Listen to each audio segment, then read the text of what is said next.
Kay. Welcome back to my channel, and today is going to be my birthday book haul in case you didn't see the picture. So yes, I'm 21 now, and that's kind of scary. My family is the absolute best in the world, and as happened with my 2020 Christmas haul, Bookmas haul, I gave my mom my Amazon wish list and she didn't feel like choosing. But luckily I learned from that experience and I put way less. So that said, there are still a decent chunk and I'm oh so grateful for her and the rest of my family for getting these for me. And I think all of them except like 2 are indie published. I'm oh so very excited to talk to you guys about these. So let's just jump right into it.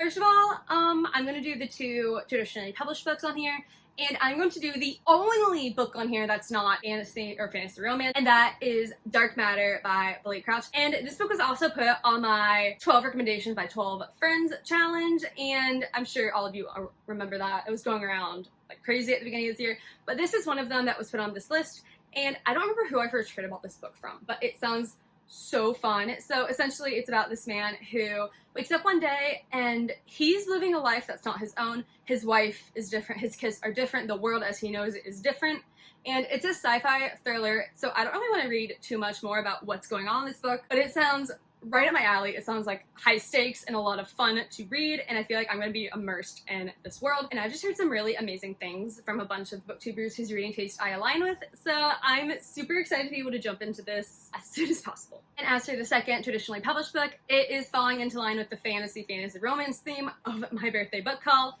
and that is the second book in Elizabeth Slim's Blood of Stars duology, and that is Unravel the Dusk. And this is essentially pitched as Mulan meets Runway Model. And I don't know anything about this one because I haven't read the first one yet, but the first book is about a girl who is somehow tasked with the challenge of creating a dress made out of stars, and she has to sew the stars. And this just sounds incredible. I'm really excited to read this. Elizabeth Lim, as I've mentioned before, has such a beautiful writing style, and I'm just really excited to dive into another one for fantasies because I really enjoyed Six Crimson Cranes. I'm just excited to read more from her. And now moving on to the fantasy romance self-published Amazon parts of this haul, which is, you know, the rest of it. So all of these are kind of a mixture. A lot of them fall into Beauty and the Beast retellings, so we'll see what we find here. I mentioned this in my May-June TBR as one of the ones I think is one of the most beautiful covers I hauled, and that's saying a lot because this haul has some gorgeous covers. But my personal favorite has to go to the Rose Gate, and this is a Beauty and the Beast retelling, and I think there's some kind of like Scandinavian element to it. So we have the gorgeous cover here, and we have a bear, and then we have the most adorable little otter right here. Like, look at him, he's adorable, I love him. And then we also have some absolutely gorgeous illustrations in here because, and that like moved my excitement of this book up tenfold, and I was already pretty excited about it, let me tell you. Like, and then all of the chapter heads have a little doodle as well. So this just gives me all the childhood fairy tale nostalgia, and I'm so excited to read this. And this whole book came about because I saw some absolutely gorgeous fan art of the characters one day.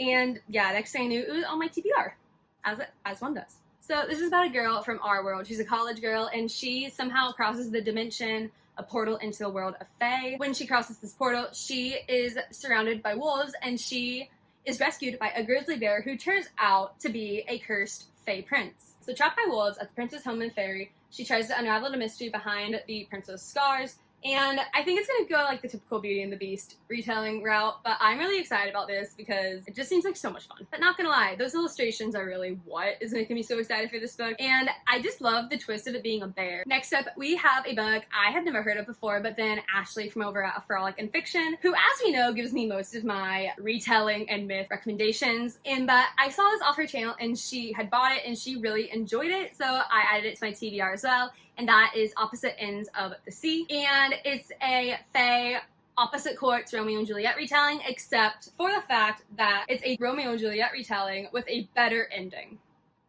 And honestly, I appreciate. So the back of this, after, you know, roasting Shakespeare, it says, "We reached across the sea and found each other, only to lose everything at the hands of fate. 2 courts, 2 fae, 1 winter, 1 summer, a sea between them, 1 forbidden love. I'm sure there's going to be just some beautiful elemental imagery and seasonal imagery, and I just cannot wait to dive into this. And I've not seen, other than Ashley, I've not seen really anyone talk about this book, so I'm quite excited to try it out. And then this next one, I was definitely not expecting to be this absolutely huge, because wow. But I think this is one of the only like dark fantasy romances I have on this list, and that is Rhapsodic. And again, Ashley got this on my radar, and I'm not mad about it. The tagline here is "Make a deal if you dare," and this is following a fantasy romance between a siren who has an armful of beads because she has made that many deals with the bargainer, except no one has ever had that many before because he always comes and collects his debt. And then we have, of course, the bargainer, who I think is like a dark fae prince. We'll see. We'll find out. And essentially, the bargainer has now come to collect his debt of IOU beads running up her arm because there is a mystery going on where warriors are being kidnapped one by one, and then only the women are returned, each in a glass casket and a child. And then there are whispers that an evil is being awoken. And so he is now going to turn to our girl, Callie, to try to figure out what's going on in any hopes of rescuing his world. And this is absolutely far larger than I expected it to be. What is this? This is 407 pages, but it is absolutely, like, massive and heavy.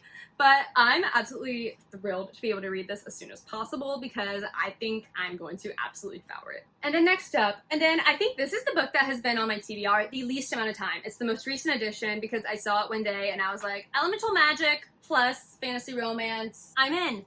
And that is Frozen Hearts and Death Magic. And what's this about? Good question. Okay, so this is also another one of those forbidden romances because our girl Nia is the crown princess and she has an iron magic. And one day she ends up stumbling across a white fae, which is a race of fairy who ended up killing her grandparents and her grandparents' people. So they're very much feared and, you know, stay away. Oh, and then I forgot about this part. So while that's going on, in another kingdom, we have Leah, who is a necromancer princess who has to find a husband, and she can have her pick except for the one she truly wants, which is Nia's twin brother. Okay, I'm in. Okay, so essentially, meanwhile, all this is happening and a war is looming over the land. One of the kingdoms is creating an immense power, and the white fae might be returning. And amidst it all, the two twins are struggling with their newfound magical powers, family secrets, and their own treacherous hearts. Okay, my excitement for this book has just been renewed and refilled. This sounds amazing. And then, just because I have an appreciation for it, we have more illustrated covers. No. We have more illustrated pictures at the beginning of each chapter, and that just honestly makes me so happy. I can't wait to tell you guys what I think about this one because it sounds like everything I could want. And now, this one is absolutely just tragic. I have not read it yet because this is literally the book that is my branding. It's Beauty and the Beast and Hades and Persephone. Like, what have I been waiting for? But that is A Deal with the Elf King, and this has definitely gotten some mixed reviews, but I think I'm going to enjoy it because why wouldn't I? It's literally the 2 retellings I love most in this world. Plus, okay, the dedication, and this is golden. Okay, so I've not seen a table of contents like this in a hot minute. So like the dots connecting them, I've not seen a table of contents like that in a while. But we also have my favorite thing of self-published books, and that is the decorated chapter titles, because like, I just like doodles in my books, okay? I like pretty illustrations in my books that I pay money for. It's a nice little treat, you know? But yeah, I'm just gonna let you guys look at this cover and understand why I wanted to read it so badly. And then continuing on with our retellings theme, specifically Beauty and the Beast, we have yet another retelling, but this one's really cool because the rest of this series is also just different fairy tale retellings. So, like, one's Cinderella, one's Little Mermaid, I think one is Little Red Riding Hood. No, one's Snow White, but this one is Beauty and the Beast, and that is Curse of the Wolf King. And again, this one has one of my absolute favorite covers of the books I got hauled in my little book birthday haul. Like, I just love the details. It's so pretty. Sadly, no illustrations at the beginning of the chapters, but I'll forgive it. Okay, so once again, we're back in the Fae realm. So we have a human girl who is kidnapped by the trickster Fae King, who is threatening to hold her for ransom. But along the way, she figures out that in order to break his curse, he needs someone to fall in love with him, except, you know, he's broody and tricksterish. So who's gonna want him, you know? So together, the two of them are gonna find a way to break his curse by tricking someone into falling in love with him. You know, perfect solution, right? What could go wrong? And naturally, in their forced proximity working on this scheme, the one thing they don't count on happens, which is they're gonna fall for each other. Yes, I'm basic. No, I don't care. I cannot wait to talk to y'all about this once I read it. Because I just know it's gonna be a lot of fun. And then last, but most definitely not least, is the smallest book of this haul, which I was not expecting. But I saw this on Instagram one day, and then after I saw it, I knew I had to have it. It was put on my anticipated releases list. I was just dragging my feet on buying it, but then my mom came through, and that is Music of the Night, and you can guess what retelling it's of. I'm here for it. This just sounds incredible. A haunted tower, a mysterious intruder, and the lure of music of the night. Let's go. It's been a hot minute since I read the summary of this. But, so after the death of her father, Arya is penniless and destitute, and in order to avoid walking the streets, you know, valid, she takes a job as the ward of accounts and then moves into a remote tower called the High Tower, and it is a place that most people avoid because it's gloomy and kind of creepy, and it's also dangerously enchanted. We all know she's going to explore it. Yeah, at some point, while being his ward, she wants to avoid being into an arranged marriage, so the two of them strike a bargain where if she learns to sing, he will not make her get married. I don't know what that's about, honestly, but I'm sure I'll figure it out. But then one day, while she's stumbling around the tower, you know, she's forbidden to go into, she finds a man there. Who would have thought? After stumbling across him, as one does, she asks him to teach her how to sing, and he agrees. But eventually their evening singing lessons take on a far deadlier, darker turn, and she soon learns that he might be the very madness that inflicts the tower itself. So yeah, this just sounds gothic and dark and creepy and very much the Phantom of the Opera retelling I want. So we shall see when I can get around to it. So here they are. Here are my newest additions to my little library, and I am so happy to own them. And they're getting heavy, so I'm putting them back. So let me know in the comments any of these strike your interest, or if you have read any of them. I would love to talk to y'all about them, and maybe you can help me decide which ones I should be reading first.